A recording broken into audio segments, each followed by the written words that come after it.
21শে জানুয়ারি সরকারি অনুষ্ঠানে যোগ দিতে মালদায় আসছেন মুখ্যমন্ত্রী মমতা বন্দ্যোপাধ্যায়। মালদা জেলা ক্রীড়া সংস্থার মাঠে জোর কদমে চলছে তারই প্রস্তুতির কাজ খতিয়ে দেখতে যান ইংরেজবাজার পৌরসভা চেয়ারম্যান কৃষ্ণেন্দু নারায়ণ চৌধুরী, ইংরেজবাজার থানার আইসি সঞ্জয় ঘোষ সহ প্রশাসনিক কর্তারা।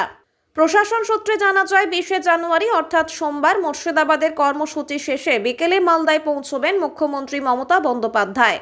মালদা এসে পুরাতন মালদার মহানন্দা ভবনে তিনি রাত্রি নিবাস করবেন। তারপর 21শে জানুয়ারি অর্থাৎ মঙ্গলবার ইংরেজবাজারের মালদা জেলা ক্রীড়া সংস্থার মাঠে সরকারি অনুষ্ঠানে যোগদান করবেন মুখ্যমন্ত্রী। সেখানে অনুষ্ঠান মঞ্চ থেকে বেশ কিছু প্রকল্পের শিলান্যাস এবং উদ্বোধন করবেন। এছাড়া বেশ কিছু গ্রাহকদের হাতে সরকারি সুবিধা তুলে দেবেন মুখ্যমন্ত্রী।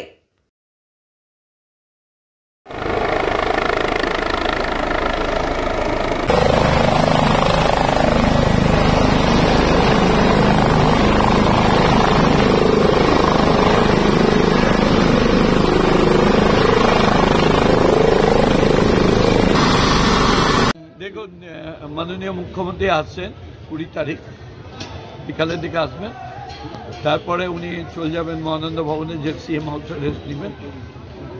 পরের দিন 12টার সময় আসবেন, এখানে ডিস্ট্রিবিউশন করবেন, সেটাই করবেন, এটাই প্রোগ্রাম।